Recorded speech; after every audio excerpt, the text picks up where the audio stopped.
Hey, you guys, welcome back to My Life, My Mic with your girl Tasha. This is part two of the struggle.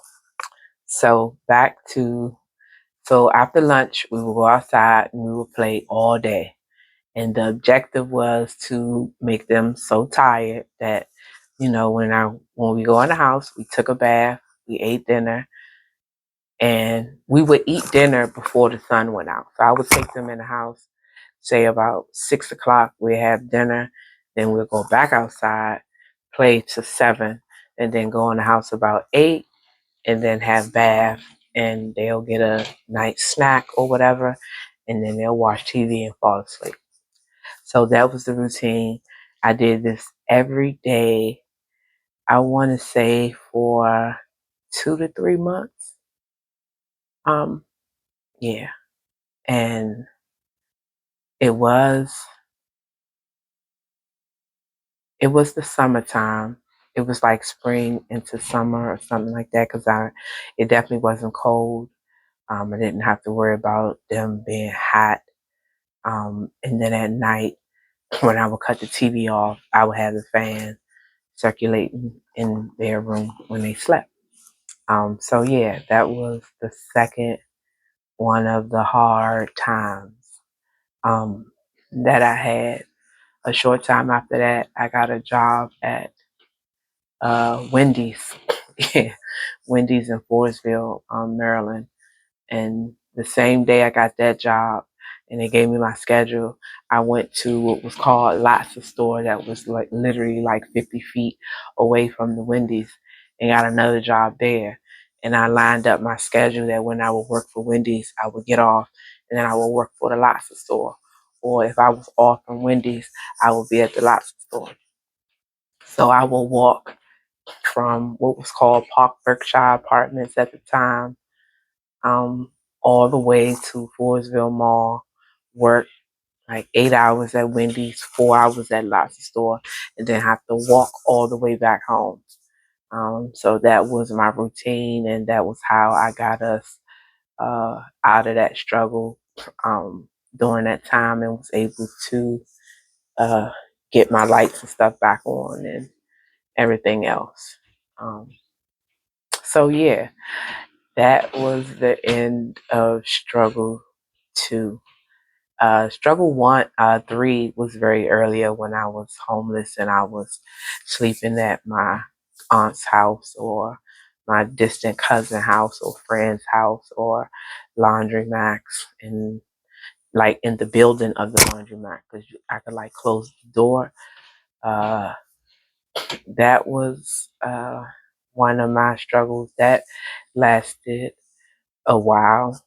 Um, that's how I ended up pregnant in the first place. Me kind of like being homeless and having to attach to someone that I really didn't want to, who was much older at the time, but he could provide stuff that um, I needed, which was a place to stay.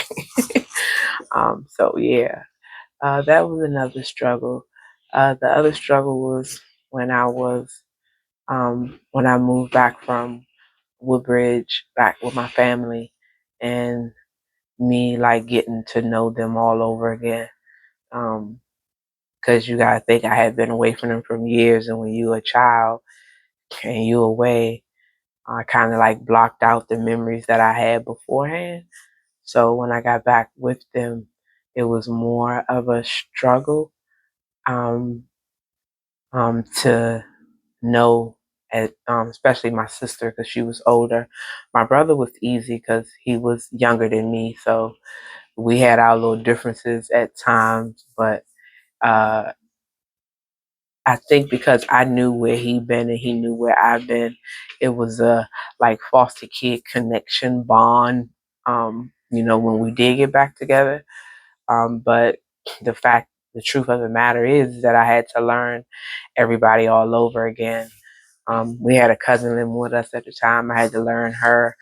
Um, so that was a very testing time because you would think family is supposed to be love, supposed to be automatic connection, but I really didn't have that because I'm 12 years old, facing puberty, you know, and all of these new people.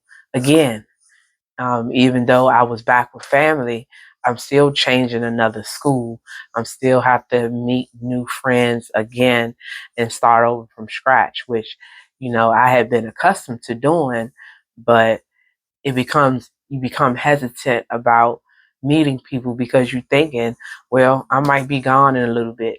And when I was 12 and I moved back with my dad, within a year, I can see the signs that, oh, I don't think I'm gonna be here too much, too much longer. So I knew the little relationships that I did have would be broken because, again, I was only when I moved from there, I think I was 13, 14 years old.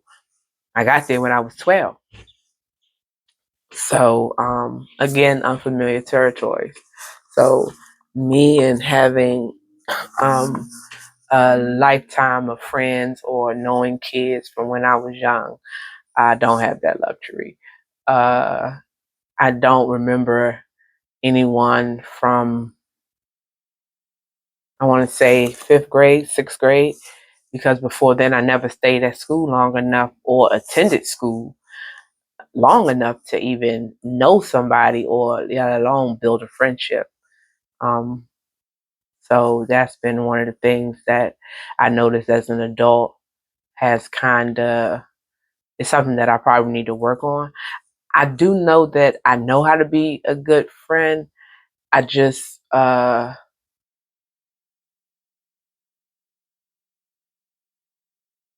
don't know. I just, in early in my like 19, 20 to 25 to 30, it was, I did have friends, but um, we kind of drifted apart where I was taking care. I always kind of been um, the one who had way more responsibility. So I had to do more and give up more of the freedom that my other friends had. So it was like we were in different lanes, put it like that. And I didn't have nobody that was in my lane that had 4 kids or 3, or who had basically raised themselves, or my friends had parents that they could lean on and that they can go live with, and I never had that luxury. So I didn't have the time to fall, purposely. So I more so just kept working hard, kept trying to provide for my children the whole time, and that cost gave up the cost of uh, partying as much. I did get to party because I bartended for years. I kind of look at that as a party time, even though I was working, making money for my kids, but it was downtime in that. I did have help with my kids, like on the weekends and holidays. I always sent them with their dad, so that was free time for me. I don't care if it was Martin Luther King, whatever holiday he got them. I don't care if I'm dropping them off and just pulling off. It is what it is. So that is how I was able to, you know, snatch back a little bit of me time to party and go to certain events and stuff with, my family, sister, friends, or whatever the case may be.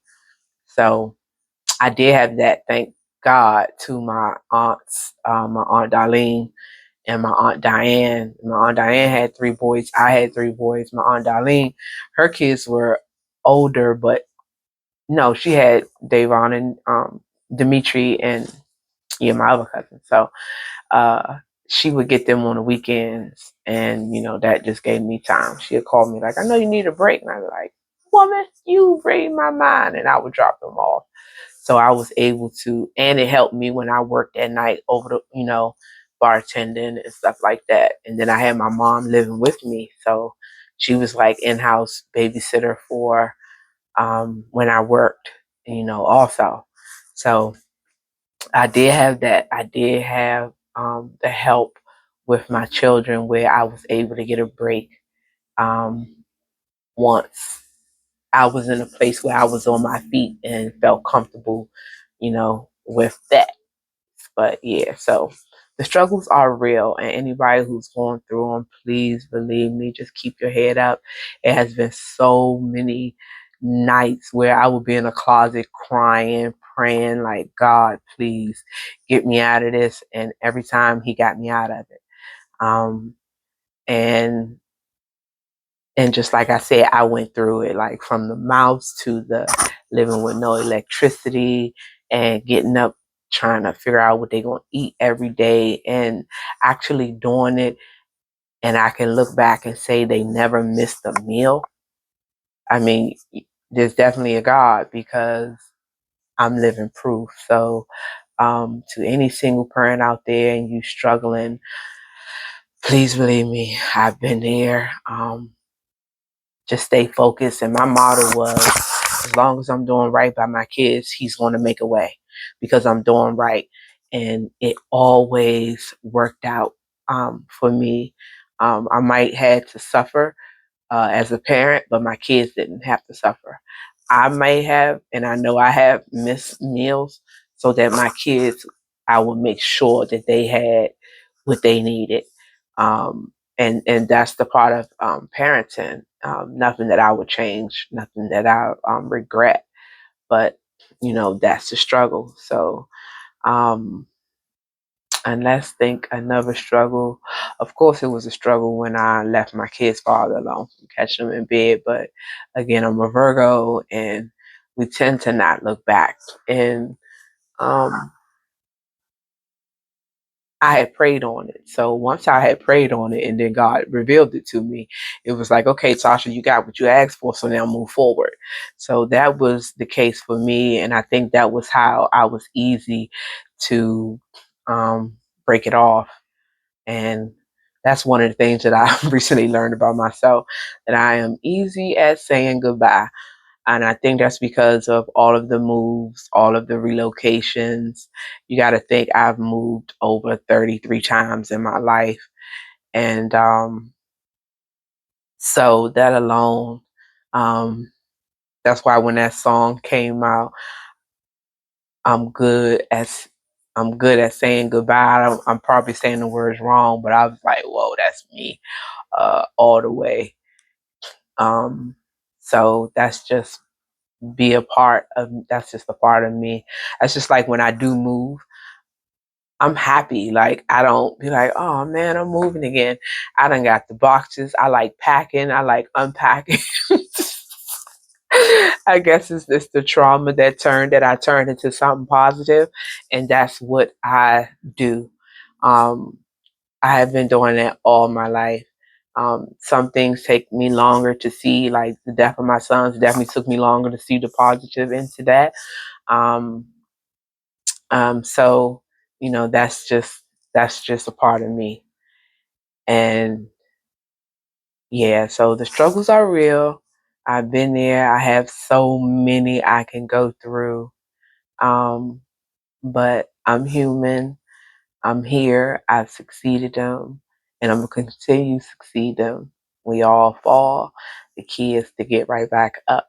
And one of the things that I live by is if it's tough, I'm supposed to go through it. If it's easy, I'm not supposed to go through it.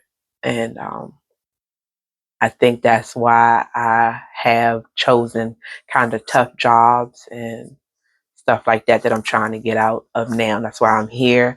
I'm relaxing. I'm in a chair and I'm talking and I'm sharing my story, and I'm hoping that I can just help one person, and that's the goal of my life. My mic, I made that title because I can talk about anything.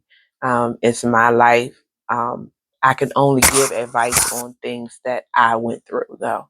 Now I may have a topic on something, and I can give you my opinion, but only things that I really uh, give my advice on, or things that I know that I lived through, I conquered, and I can give you the steps and show you or tell you how I was able to overcome it. And my way may not be for your way, but you may take 10% of my way and make your own and have that 100% to move forward and to make the change in your life. So that is what my life is about. And this has been part 2 of that last episode. Don't forget to like, subscribe, and share. And let's get this in the rotation. And y'all have a good day. Bye.